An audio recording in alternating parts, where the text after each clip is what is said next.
An American cruiser force is closing on Vila, a Japanese airfield in the Solomon Islands, when two destroyers appear in the darkness ahead. Radar operators detect two contacts. 4 minutes later, the cruisers open fire, unleashing a storm of 6-inch shells onto the lead ship.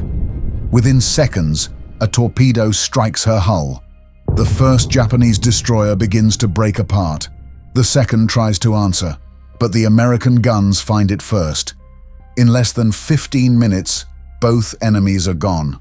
But they were only blocking the way. The real target is still waiting in the dark. 1942 had not been a good year for the Japanese Imperial Navy.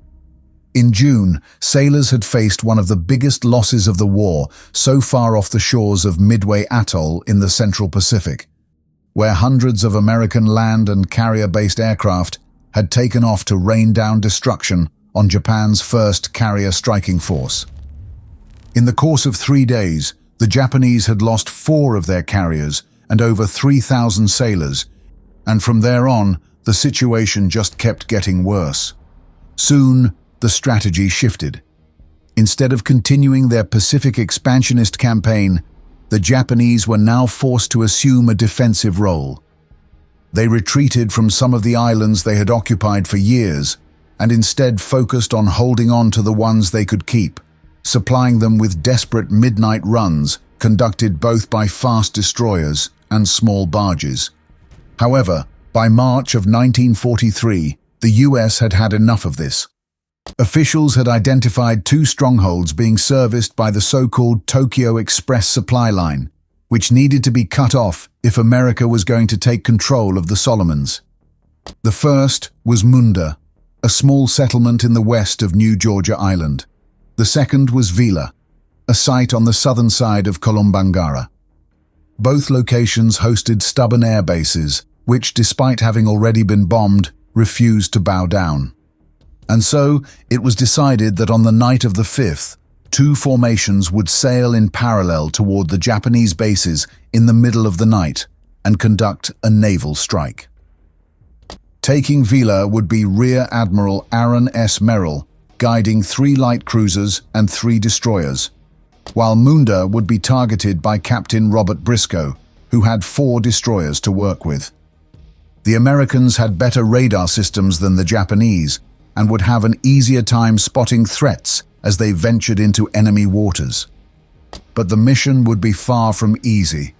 After all, the Japanese still had torpedoes nearly 3 tons heavy and capable of traveling up to 25 miles across the water, waiting to rip US hulls apart. It was already past midnight when Merrill's naval group started to bank around the coast of New Georgia. Vila would soon be within reach. So far, the night had been kind to the Americans. No enemy encounters or incidents to report back to base. However, the men on board knew better than to let their guard down. Command had lost contact with the submarine USS Grampus shortly after it had been deployed to the same region, and while there were no reports of a Japanese attack, many feared the worst. Something was out there, lurking across the islands and waiting to pounce. Sailors attempted to keep watch on every side of the horizon, but the night was pitch black, leaving the still new SG radar systems on board as the task force's only eyes.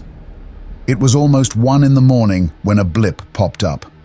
At first, no one knew exactly what to make of it. Perhaps it was only a rock formation off the coast being picked up by the systems. But then, as the task force continued to sail ahead, operators realized the object was moving in the opposite direction, emerging from the Blackett Strait on the southern section of Kolombangara Island and heading straight toward them. The object then split into 2 enemy ships, and they were just a little over 6 miles away, well within reach of a Japanese torpedo. Merrill and his teams wouldn't know it until later, but what their systems had picked up were the destroyers Murasame and Minegumo, commanded by Captain Masao Tachibana. The vessels were roughly the same size as the Fletcher-class destroyers commanded by Rear Admiral Merrill. And while on this night they were on a supply delivery mission rather than on a hunt, the Japanese sailors on board would not hesitate to fire the moment an enemy was spotted ahead. Luckily for the Americans, they had not been seen. And as the formation drew closer, no Japanese cannons went off. Merrill knew he had to act fast before he lost the upper hand. He called for every sailor on board to assume battle positions, pointing every cannon at the Japanese ships ahead and ordering them to open fire at 1:01 a.m., just 4 minutes after initial contact had been made. The opening barrage was conducted by Rear Admiral Merrill's light cruisers. And on that night, Japan was to feel their full fury. Almost in perfect unison, shells roared out of the American cannons, flying over the waterline for over 6 miles toward the enemy. Captain Masao Tachibana had no option but to call every man on board to assume defense positions, trying to somehow counter the attacker no one could see approaching in the dark. Tachibana understood there was a good chance his ship would go down at any second. He also knew if he managed to resist the Americans' attack long enough, then perhaps the second destroyer in his formation could have a chance to avenge him. And so, as fire inched closer and closer to Murasame, Minegumo's crews rushed to stations. Now, everything relied on who could strike their enemy the fastest. Aware of the danger, Rear Admiral Merrill ordered the destroyer USS Waller to join the attack with a round of fire from her 21-inch torpedo tubes. One of them found Murasame's hull almost immediately after a shell had hit her above the waterline. An explosion followed before Captain Tachibana could even call for any damage control efforts. The detonation was so violent that all the way on the other side of New Georgia Island, Captain Briscoe could hear it as he approached Munda to carry out his own naval strike. Murasame, now ablaze and split in two, began to sink beneath the surface, leaving the path wide open for the Americans to focus their attack on their second target. It had only been about 5 minutes since the battle began. Murasame's doom had arrived so quickly that Minegumo's crew had barely had time to get their cannons in position. The best they could do now was to sail at full steam ahead, darting next to her sister vessel's wreckage as it attempted to head north and get away from the Americans' line of fire. However, they couldn't get too far before streaks of fire were already landing dangerously close to her hull.